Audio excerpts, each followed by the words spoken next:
Praise the lord. దేవుని పరిశుద్ధ నామమునకు మహిమ కలుగును గాక. నా దేవుని యొక్క కృప సమాధానము నిరంతరము మీ కుటుంబాల మీద విస్తరించును గాక. ప్రతి బుధవారము రాత్రి 7 గంటలకు అందించబడుతున్న ఈ శ్రేష్టమైన వర్తమానాల ద్వారా మీ ఆధ్యాత్మికమైన జీవితాలు బలపడుతున్నాయని మీరు అందిస్తున్న సాక్ష్యాలను బట్టి, మీరు ఇస్తున్న విలువైన కమెంట్స్ను బట్టి సమస్త మహిమ ఘనత ప్రభావములు దేవునికే ఆరోపిస్తూ ఉన్నాం. ఎల్లప్పుడూ నిత్యము మీ కుటుంబాల కొరకు మేము ప్రార్థిస్తూ ఉన్నాం. నేను మాత్రమే కాదు, నా ప్రార్థనా బృందం వారందరూ కూడా మీ కుటుంబాల కొరకు, మీ కొరకు, మీరు అందిస్తున్న ప్రార్థన అవసరతల కొరకు వారు అహర్నిశలు ప్రార్థన చేస్తూ ఉన్నారు. దేవుని యొక్క వాక్యము నీ జీవితంలో గొప్ప కార్యం చేస్తుంది. ఎంతమంది విశ్వసిస్తున్నారు? ఆమేన్, హల్లెలూయా. ఈ రాత్రి మీరు వినబోయే సందేశము మీకు ధైర్యాన్ని, స్ఫూర్తిని కలిగిస్తుందని పరిశుద్ధాత్మ ప్రేరేపణ చేత ఈ మాట నేను తెలియచేస్తూ ఉన్నాను. దేవుని నామము స్వస్థపరచగలిగిన నామము, ఆయన నామము బాగు చేయగలిగిన నామం, అది ఆయన నామము పూజింపదగిన నామము. దేవుని నామాన్ని మనము స్తుతించినప్పుడు, దేవుని నామాన్ని మనం గణపరిచినప్పుడు మన జీవితంలో దీవెన, ఆశీర్వాదము పొందుకుంటామని దేవుని సేవకునిగా మీకు తెలియజేస్తూ ఉన్నాను. ఈరోజు విలువైన మాటలు మీ అందరితో మాట్లాడతాను. పరిశుద్ధ గ్రంథంలో ఉన్న ప్రతి ఒక్కరు కూడా తెరచి యెషయా గ్రంథము 25వ అధ్యాయము 8వ వచ్చిన భాగాన్ని ఒకసారి మనం ధ్యానాంశంగా చదువుకుందాం. Shall we turn our Bibles to the prophetical book of Isaiah chapter 25, and I would like to read verse 8.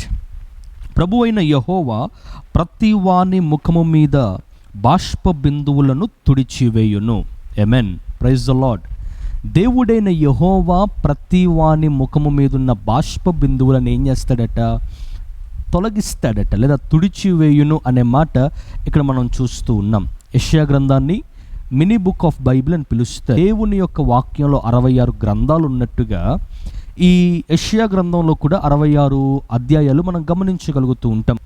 అందును బట్టి దీనికి మినీ బుక్ ఆఫ్ బైబిల్ అనే పేరు వచ్చినట్టుగా మనం గమనించాలి. ఇక్కడ దేవుడు విలువైన మాటలు ఇశ్రాయేలు ప్రజలతో మాట్లాడుతూ ఉన్నాడు ప్రవక్త అయిన యెషయా ద్వారా. దేవుడు తన ప్రవక్తలను నియమించుకొని ప్రజలకు కావలసిన వర్తమానాన్ని పాత నిబంధన కాలంలో అందించేవాడు. దేవుని సేవకుల ద్వారా, ప్రవక్తల ద్వారా, న్యాయాధిపతుల ద్వారా, రాజుల ద్వారా దేవుడు గొప్ప పరిచర్యను చేయించుకున్నట్టుగా పాత నిబంధన లేఖన భాగాల్లో మనం గమనిస్తూ ఉన్నాం.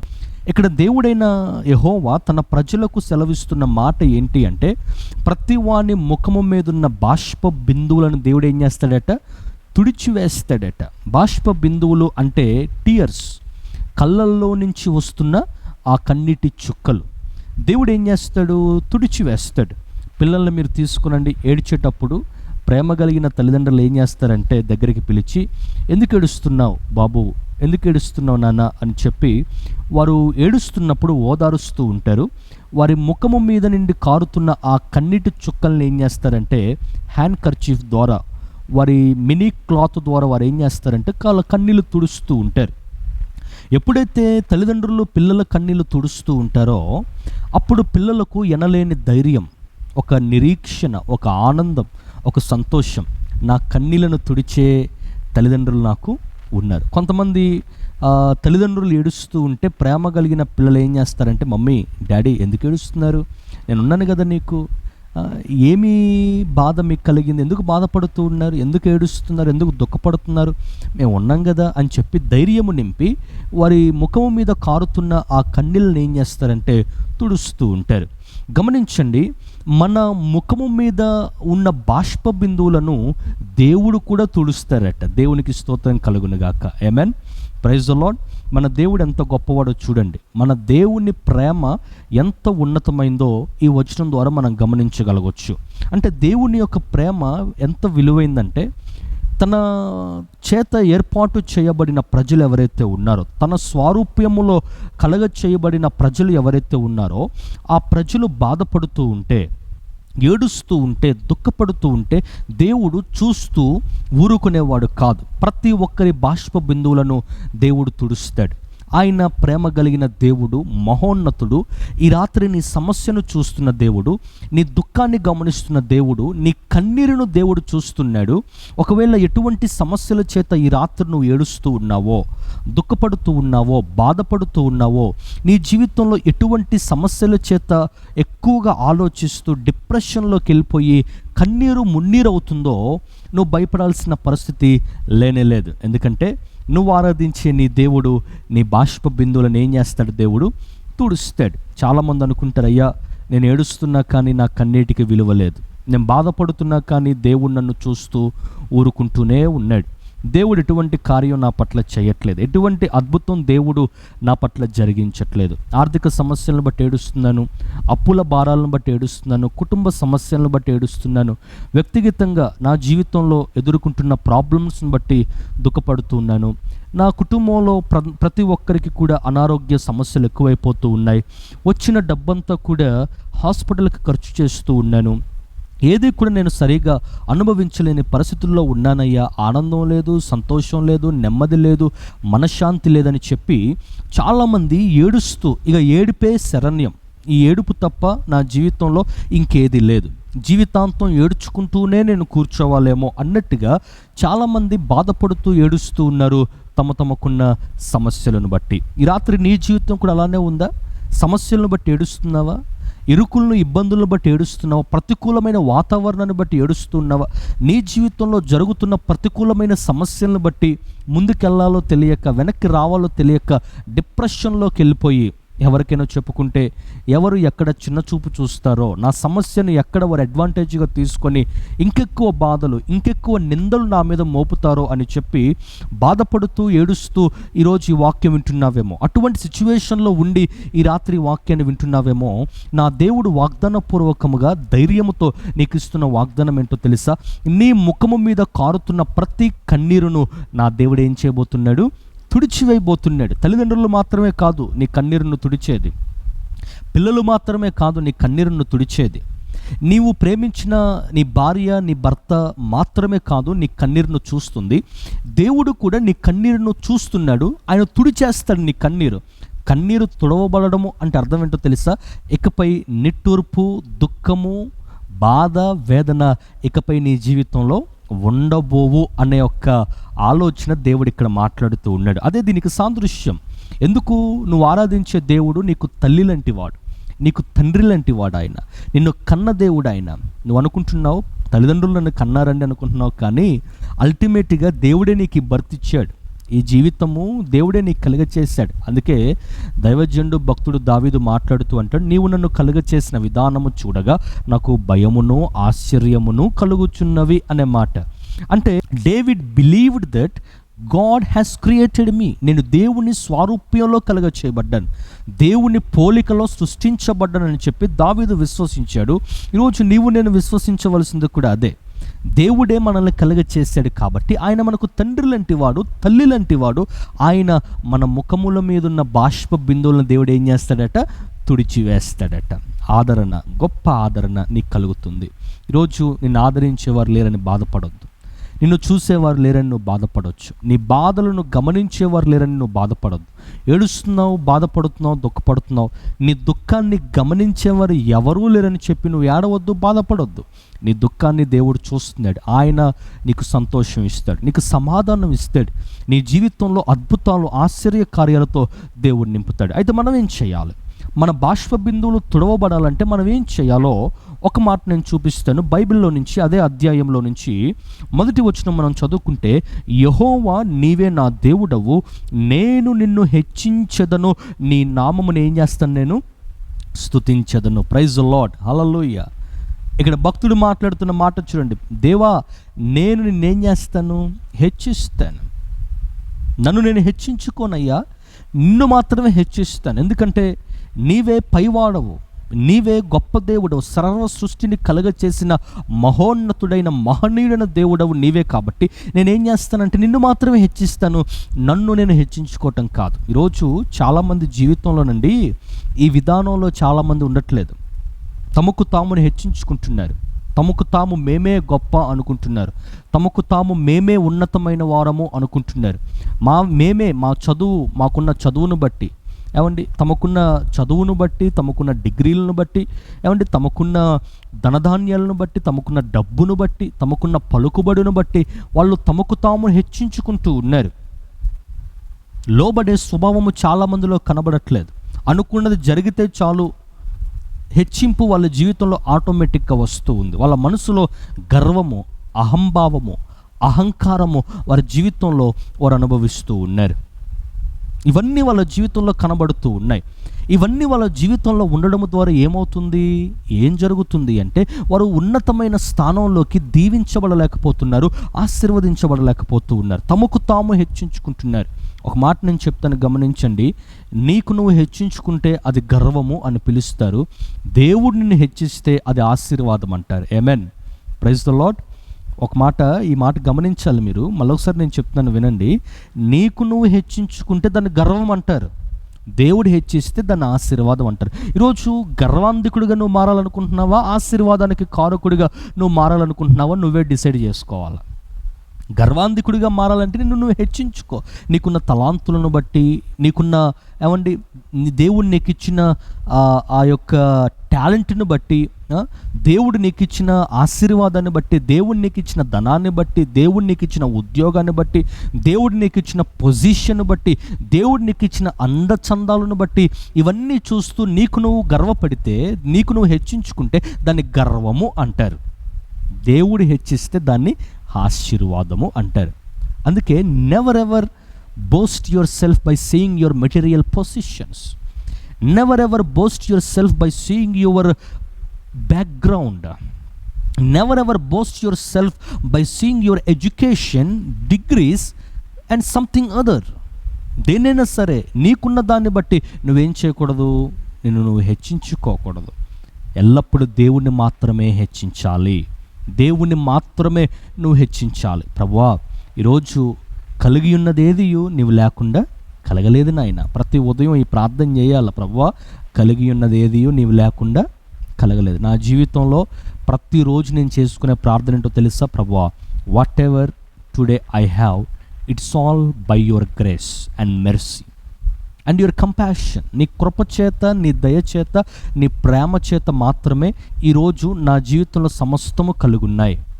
ఇవన్నీ వృధాగా, ఇవన్నీ నా సొంతంగా నేను సంపాదించింది కాదు ప్రభువా, నీవిస్తే నాకు కలుగున్నాయి అని చెప్పి నేనేం చేస్తానంటే ప్రతిరోజు దేవుని సన్నిధిలో ప్రార్థన చేస్తూ ఉంటాను. నువ్వు కూడా చేయగలవా ఇలా? సహోదరుడా, ఈరోజు మంచి గృహం నీకుంది, సే థ్యాంక్ టు గాడ్. దేవునికి కృతజ్ఞతలు చెప్పు. లేకపోతే ఒక మంచి ఉద్యోగం నీ చేతుల్లో ఉంది, బీ థ్యాంక్ఫుల్ టు గాడ్. దేవునికి కృతజ్ఞత కలుగుండు, గ్రాటిట్యూడ్ కలుగుండు. నీ జీవితంలో మంచి పొజిషన్లోకి నువ్వు వెళ్ళావు, సే థ్యాంక్ టు గాడ్. దేవునికి కృతజ్ఞతలు చెప్పు. ఈరోజు ఒక మంచి శాలరీ నీ చేతుల్లోకి వస్తుందని నెల తిరిగే లోపల, సే థ్యాంక్ టు గాడ్. దేవునికి కృతజ్ఞతలు చెప్పు. ఈరోజు చక్కని భార్య, చక్కని భర్త, చక్కని పిల్లలు, చక్కని కుటుంబము నీ జీవితంలో నువ్వు కలిగి ఉన్నావా? దేవుని కృతజ్ఞతలు చెప్పు. అయ్యా, కలిగి ఉన్నదన్నీ కూడా నీవు నాకు ఇచ్చిందే. ఈ పేరు నీదే ప్రభువా, ఈ జీవితం నీదే తండ్రి, నాకున్న సమస్తము నీవు నాకు దయచేసిందే ప్రభువా అని చెప్పి నీవు కలుగున్న ప్రతి దానిలో నీ దేవునికి కృతజ్ఞతాస్తుతులు నువ్వు చెల్లించగలిగితే అంతకంతకు నా దేవుడు నిన్ను హెచ్చించి బలపరుస్తాడు. దేవునికి నామానికి స్తోత్రం కలుగునుగాక. హల్లెలూయా. నీకు నువ్వు హెచ్చించుకోకు, దేవుణ్ణి ముందు పెట్టు, దేవుని హెచ్చించు. దేవుణ్ణి ముందు పెడితే జరిగే అద్భుతం ఏంటో ఒక మాట నేను చెప్పి ముగిస్తానండి.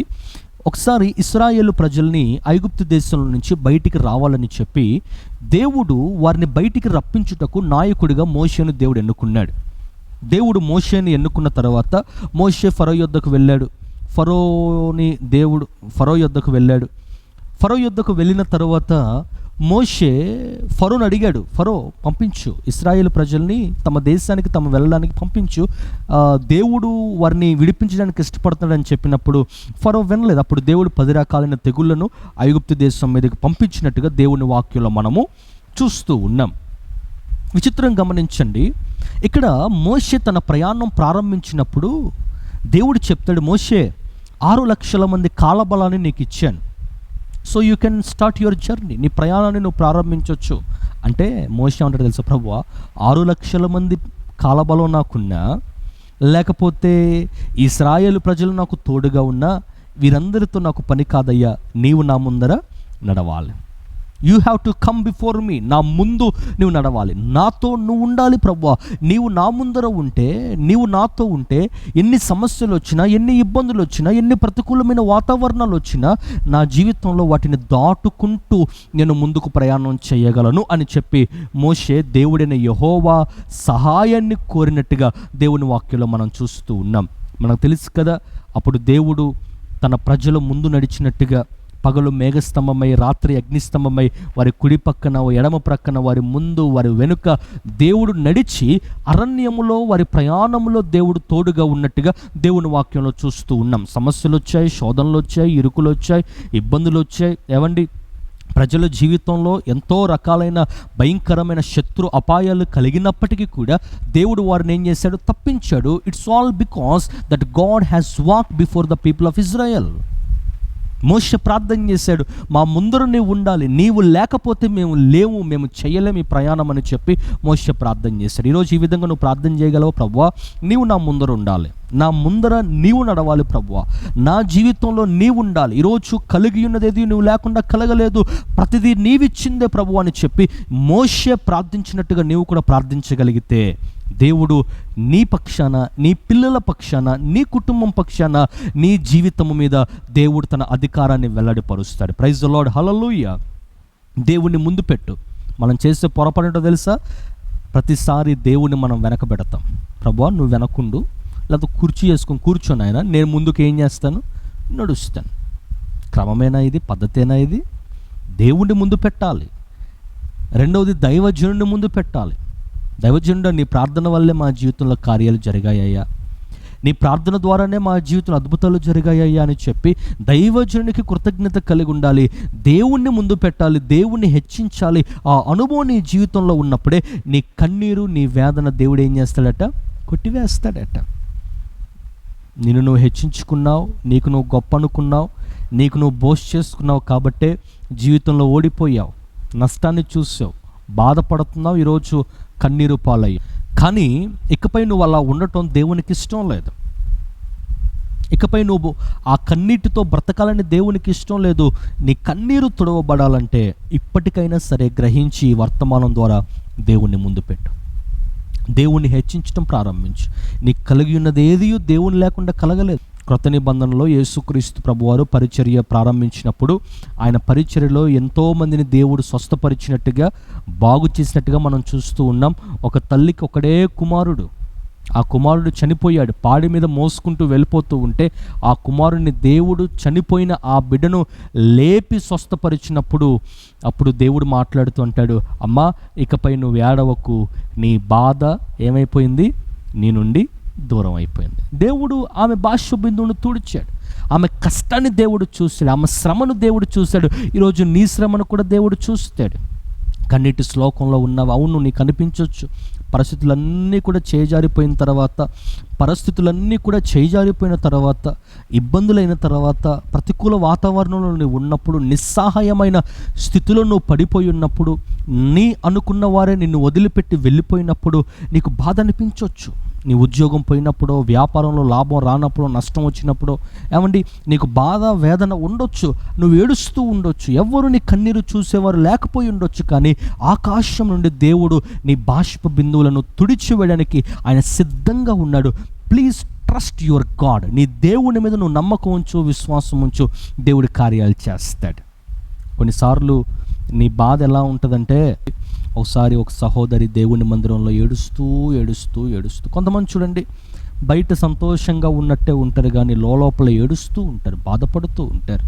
బయట ప్రైజ్ లాడ్ అండి అంటే praise Lord brother, praise Lord sister అంటే praise Lord sister, praise Lord pastor గారు, తోటి బిలీవర్స్ కనపడినప్పుడు వాళ్ళను కూడా ఆనందంగా పలకరిస్తున్నట్టుంటారు. కానీ అదే బ్రదర్, అదే సిస్టర్ ఒంటరిగా వాళ్ళ ప్రార్థన గదిలోకి వెళ్ళగానే వాళ్ళ పరిస్థితి ఏంటో తెలుసా, ఎక్కెక్కి ఏడుస్తూ ఉన్నారు. సమస్యలను బట్టి, శోధనలు బట్టి బాధపడుతూ ఉన్నారు. అయ్యో నా జీవితం ఏంటి, నా పరిస్థితి ఏంటి, ఏంటి ఆర్థిక సమస్య, ఏంటి అప్పుల భారం, ఏంటి కోర్టు కేసులు, ఏంటి సమస్యలు, ఏంటి ఇబ్బందులు, నిందలు, అవమానాలు, నేనేం తప్పు చేశానని, ఏ తప్పు చేయకపోయినా ఎందుకు ఈ అవమానాలు వస్తున్నాయి, ఎందుకు ఏడవలసి వస్తుంది, ఎందుకు నా జీవితంలో ఈ శ్రమ, ఈ బాధ, ఈ ఇబ్బందులు ఏంటి, నా జీవితం ఇకపై నేను దీవించబడినా, నా ఆశీర్వాదం రాదా ప్రభువా, నువ్వు ఉన్నావా నాయనా, ఒక్కసారి చూడు ప్రభువా అని చెప్పి ఒంటరితనంలో ఎక్కెక్కి బాధపడుతూ ఏడుస్తున్న వారు ఎంతోమందిని నేను నా జీవితంలో గమనిస్తూ ఉన్నాను. బయట చూస్తే ఆనందంగానే కనబడతారే కానీ ఒంటరిగా ఉన్నప్పుడు చాలా బాధపడుతూ ఉంటారు. ఒకవేళ ఈ రాత్రి నీ జీవితం కూడా అలానే ఉందా, ఇదే సిచ్యువేషన్లో ఉందా, ఈ వర్తమానం నీకు బాగా కనెక్ట్ అవుతుందా, అయితే విను, నీ బాష్ప బిందువులు నా దేవుడు తుడిచివేయబోతున్నాడు. బైబిల్లో ఎంతోమందిని దేవుడు ఓదార్చాడు. అరణ్యములో ఉన్న హాగరుని దేవుడు అద్భుతముగా ఓదార్చి ఆమె కోసం, ఆమె కుమారుని కోసం నీటి ఊటను కలుగచేసిన దేవుడే నీ శ్రమల్లో, నీ ఇబ్బందుల్లో, నీ శోధనలో నీ కొరకు నా దేవుడు ఒక నీటి ఊటను బయలుపరచునుగాక. Amen, praise the Lord. నీ కొరకు నా దేవుడు ఒక నీటి ఊటను దేవుడు సిద్ధము చేయునుగాక. ఒక నిరీక్షణను దేవుడు నీ కొరకు ద్వారాన్ని తెరచునుగాక. పరిస్థితులన్నీ కూడా మూయబడ్డాయి, ద్వారాలన్నీ కూడా మూయబడ్డాయని బాధపడకు. నా దేవుడు నీ ద్వారాలు తెరుస్తాడు, నీ కోసం ద్వారాలు ఓపెన్ చేస్తాడు దేవుడు. నువ్వు ఏడవద్దు, ఆయన వైపు చూడు. విశ్వాసముతో కలవరం నుంచి నువ్వు బయటకు వస్తావు, ఏడుపులో నుంచి నువ్వు బయటకు వస్తావు, ఇబ్బందుల్లో నుంచి నువ్వు బయటకు వస్తావు. ఎవరిని బట్టి ఏడవడానికి వీలు లేదు, దేనిని బట్టి అతిశయించడానికి వీలు లేదు. నీ దేవుని వైపే నువ్వు చూడు. ఆయన విశ్వాసమునకు కర్తయు, నీ జీవితాన్ని కొనసాగించగలిగిన దేవుడు ఆయన. Please trust your God, believe in Christ so that God can do something great and miracles in your life. Amen. Praise the Lord. ప్రార్థన చేసుకుందామా? కళ్ళు మూసుకుని. ప్రేమగల తండ్రి, కృపగల దేవా, ఎంతమంది అయితే ఈ వర్తమానాన్ని వీక్షించారో యేసు నామములో ఒక బ్రేక్ త్రూ, ఒక మిరాకిల్ వాళ్ళ జీవితంలో జరుగునుగాక. కృప వెంబడి కృపతో మీరు ఆశీర్వదించమని ప్రార్థిస్తూ ఉన్నాను తండ్రి. ఎందరైతే ఏడుస్తూ బాధపడుతూ కన్నీటి శ్లోకములో, వేదన పయనములో వాళ్ళు ప్రయాణం చేస్తున్నారో యేసు నామములో వారి కొరకు నిరీక్షణ ద్వారము తెరవండి ప్రభువా. మా ప్రియుల జీవితంలో గొప్ప కార్యం మీరు జరిగించండి, ఆశీర్వదించండి, దీవించండి, బలపరిచి ఉన్నతమైన స్థానంలో వారిని నిలబెట్టి దీవించి బలపరిచి సహాయం చేయమని ఈ వర్తమానం ద్వారా అనేక మంది జీవితాలు, కుటుంబాలు కట్టబడాలి ప్రభువా. అనేక మందికి దీవెనకరంగా, ఆశీర్వాదకరంగా ఈ వర్తమానాలు నిలబడునుగాక. బలపరిచి మీరు దీవించమని అయ్యా, వారికి ఉన్న సమస్యలు, ఇబ్బందులు, ఇరుకులు, శోధనలు, ప్రతికూలమైన వాతావరణం యేసు నామములో ప్రభువా తుడిచివేయబడునుగాక. ఓ తండ్రి, నీ యొక్క దైవికమైన స్వస్థత వారికి అనుగ్రహించండి. నీ కార్యాలు స్పష్టంగా మా ప్రియులు అనుభవించుదురుగాక. తలంచిన ప్రతి కార్యము నీ నామములో సఫలపరచండి. మీరు దీవించి బలపరిచి సహాయం చేయమని యేసుక్రీస్తు వారి ప్రశస్తమైన నామంలో అడిగి ప్రార్థించి వేడుకుంటున్నాము తండ్రి. Amen, amen, amen. దేవుడు ఈ వాక్యాన్ని దీవించునుగాక. మీ అందరి జీవితాలను నా దేవుడు బలపరిచి ఆశీర్వదించునుగాక. God bless you.